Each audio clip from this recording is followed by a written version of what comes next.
May isang tao dito nagyayabang.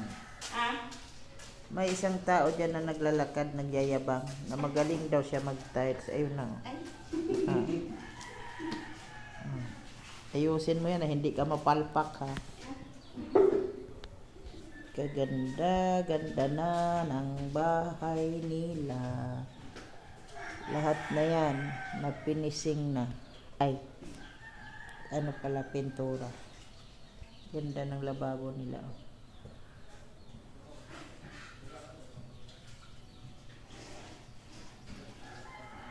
Lahat na.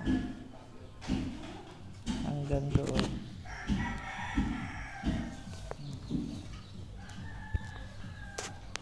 Ang merinda namin nandyan. Napagod ako kalalaba. Saan labahan.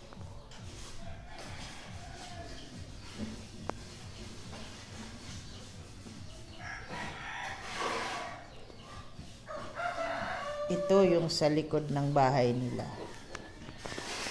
Yung in-extension namin pagpagawa. Yan o. Grabe ang lawak. Ang lawak-lawak. Papagod ako. Ang dami-dami ko nilabahan. Oh, dami yan.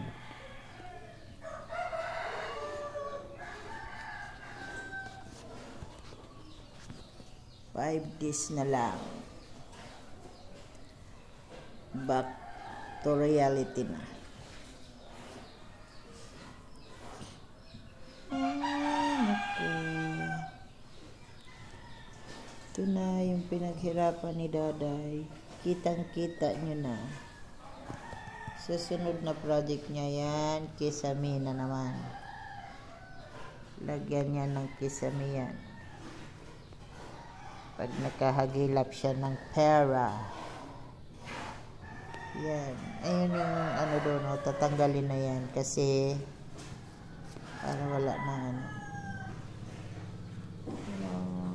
Ganda na lang ano doon.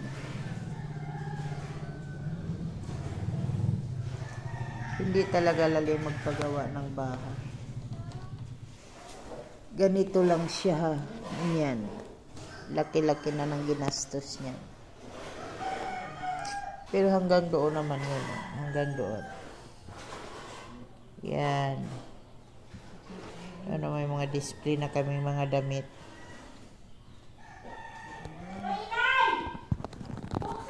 Ako naghiga-higa lang muna kasi napagod ako. O, ang isa doon, pinatayan na ng ilaw ni mother niya. Nagpapasaway na naman si Mother Horn.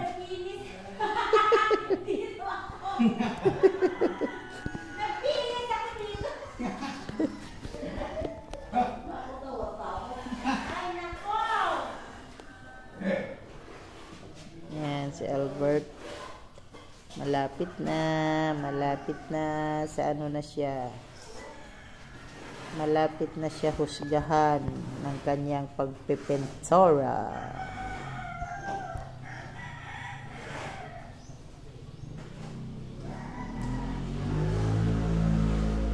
Sa Manila to, pag pinapaupahan to, malaki-laki na to.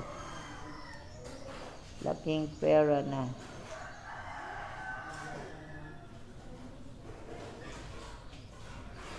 Tapos, ipon na naman si Daday para sa tiles. Ta-tiles niya to. 300 pesos daw na tiles ang magagamit.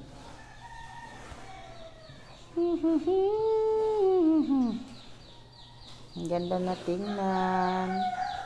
Ang aming tiles ganda kasi itim. Itim yung tiles namin sa lababo. Ganda naman siya. Bye-bye na muna.